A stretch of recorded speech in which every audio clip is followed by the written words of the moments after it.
ዛሬ ወደ ባቱ ዝዋይ ኦሮሚያ ክልል ነው የምወስዳችሁ። እቺ ከተማ እንግዲህ በጣም ደማቅና ለቱሪስቶች በጣም ምቹ ከተማ ናት። ከአዲስ አበባ በስተደቡብ በኩል ወደ 160 ኪሎ ሜትር ርቀት ላይ ትገኛለች። እንዲሁም እቺ ከተማ ከአዲስ አበባ ሐዋሳ ሞጆ የፍጥነት መንገድ ላይ በመገኘቷ በጣም ለቱሪስቶች ምቹና ጥሩ ሁኔታን ፈጥራለች።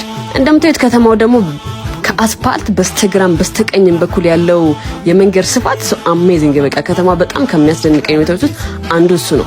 ምክንያቱም በጣም ሰፊ የእግረኛ መንገድ አለ። እንደምታዩት በጣም ግሪን ኤሪያ አለ፣ የሻይ ቡና ስፍራ አለ። ከዛ በተጨማሪ የሳይክል መንገድ አለ። በቃ ዝዋይ ወይም ባቱ መጥታችሁ በጣም ደስ ከሚል ነገሮች ውስጥ አንዱ ሳይክል መንዳት በፈረስ ጋር ሽርሽር ማድረግ ነውና እኔ በጣም የምትመቸኝ ከተማ ናት። ሌላው ደግሞ ከተማው መሀል ላይ ተንጣሎ የሚገኘው ግዙፉ የባቱ ወይም ዝዋይ ሐይቅ ነው። ለቱሪስቶች በጣም ምቹና ለከተማዋ ትልቅ ድምቀትን ፈጥሯል። ባቱ እንግዲህ በአበባ እርሻ፣ በአሳ ምርት፣ በብዙ ነገር ትታወቃለች። ዛሬ ከተማዋን ላሳያችሁ ወደድኩኝ። በቀጣይ ክፍል በፈረስ ጋር ሽርሽር እያደረግን ባቱ ሐይቅን ደሴቶቿን ብዙ ነገር አብረን የምናወራ አብረን የምናይ ይሆናል።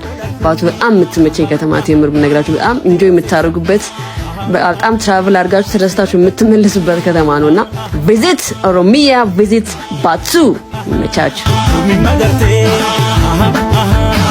ራሂንዴሱ